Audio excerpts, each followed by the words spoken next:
حرام عليكم، عايزين نفرح زيكم اهي.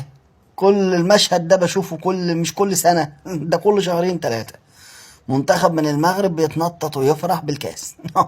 هو ده اللي احنا قاعدين نتفرج عليه لينا 20 سنة. يا حزن الحزن علينا. حتى احسن لاعب بياخدها برضه من المغرب. مبروك للمغرب اللقب، ويا حزن الحزن علينا. دينا بنتفرج على المغرب، هنعمل ايه؟ ثانية ثم كون من حل تليفون نلقى مرة ودات حاجة. ثم كون من حل تليفون نحل حاجة فيسبوك انستا تيك توك نلقى مغرب دارت حاجة ولا تكاليفت ولا دات كاس. هاو بيتركبوا لنا الغمة، بيطلعونا لاطونسيو، بيتركبوا لنا السكر الملح. ما فهمتش انايا. قم نجي والله خسروا شوية. ما قضبت فيكم عين، ما قضبت فيكم شعوادة، ما قضبت فيكم السحور، ما قضبت فيكم الميزيرية. خسروا شوية. ما ديروا كيفنا خسروا كيما حنا. على اللي يخسر عيبو، اللي يخسر ماشي راجل. خسروا حنا تاني خسرنا ورانا قاعدين رجال. خسروا نتوما تاني نورمال عادي ما فيها والو. هادي الخسارة كي تخسر تتعلموا صوالح بزاف، كي تخسروا ثم كي تعود تربح ما غاديش تتعلم. اللي تخسر باش تتعلم. خسروا شوية. مركتوها بزاف. ذكاء اصطناعي ولكم هكرين كرة قدم. معليش هادو كي يكبروا يولوا يخسروا كيما الكبار.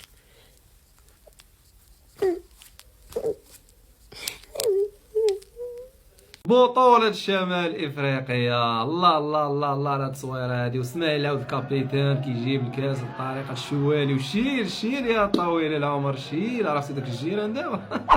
راه في قوزين دابا يا خويا كولاسه. يا خو كي درتو ولا كي صرا لكم يا خدمه اشتغال في هاد العمريه يا صاحبي. كاين استراتيجيه معلم. بشويه على الواحد، شويه على الواحد. ومن غيره ميسي الصغيره معلم كيتزوج كافضل لاعب بطوله شمال افريقيا بالرجل. هاد القنطره الصغيره خليها لهم تور، خلي المصريين. مبروك الاشبال الاطلس، اقل من 17 عام بالعلامه الكامله بعد فوز على ليبيا، فوز مستحق.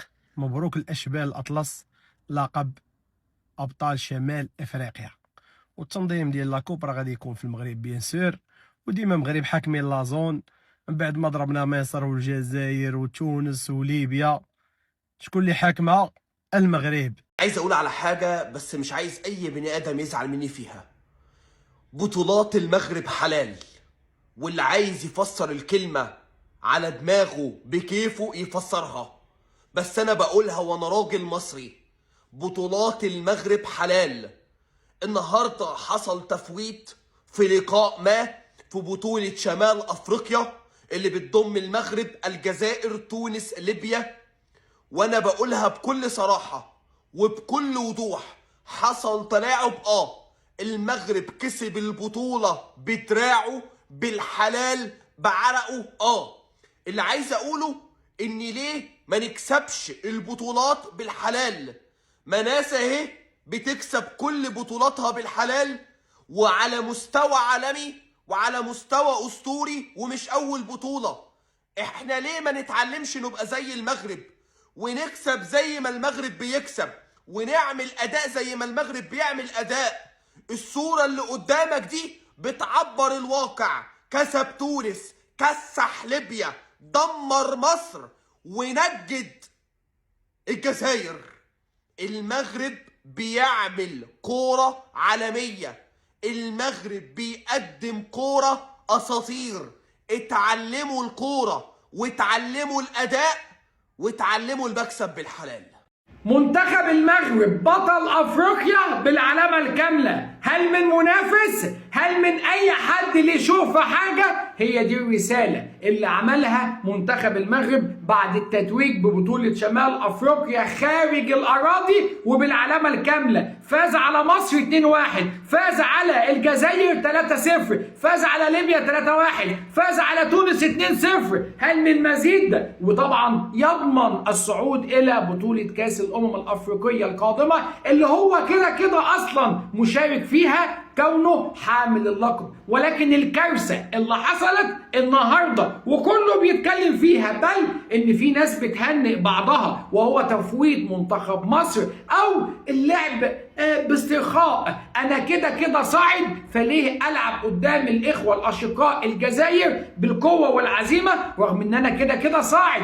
فلا، ممكن اعدي المباراة، ممكن منتخب الجزائر يفوز على منتخب مصر، رغم ان الطبيعي منتخب مصر اقوى بكتير من منتخب الجزائر. النهارده بنتكلم ان المغرب في الصدارة عن جدارة ب 12 نقطة بلا هزيمة ما شاء الله، رغم ان هم ضامنين الصعود كونهم منظم البطولة. ولكن الكلام دوت مش عند المغرب، في بطولة، في منافسة، فبيلعبوا فير بلاي وبيقدموا لاخر نفس، رغم النهارده لعبوا امام ليبيا وعندهم 5 ما شاء الله في عين اي حد ما يصلي على النبي ولا يذكر الله، فازوا على ليبيا 3-1 وينقصهم 5 لعيبه ليصعدهم بالصداره ب 12 نقطه. وطبعا الجزائر، تخيل منتخب مصر ولاعيبه منتخب مصر علشان ضمنت الصعود فقالت عادي، كل اللي شاف مباريات منتخب مصر حتى امام المغرب، حتى امام كل المنتخبات، منتخب قوي، منتخب عنيد، الا قلب قطه بلدي ما اعرفش ليه امام منتخب الجزائر.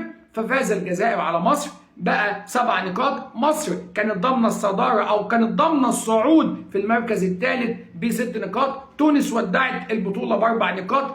ليبيا ب0 من النقاط. كل دوت علشان يصعدهم لبطوله افريقيا اللي هتقام في المغرب، ومنها الى بطوله كاس العالم اللي هتنظم في قطر. هل الظلم اللي حصل النهارده لتونس، لان طبعا في حاله الهزيمه كان ممكن منتخب تونس يصعد، هل المؤامره اللي حصلت دي، او هنقول التفويض، او هنقول بلاش التفويض، اللعب باخوه واحباء، لو انت اخ وحبيب فممكن خارج المباراه، خارج البطوله انافس، كلنا ياما طالبنا مفيش الكلام ده. اللعب لعب.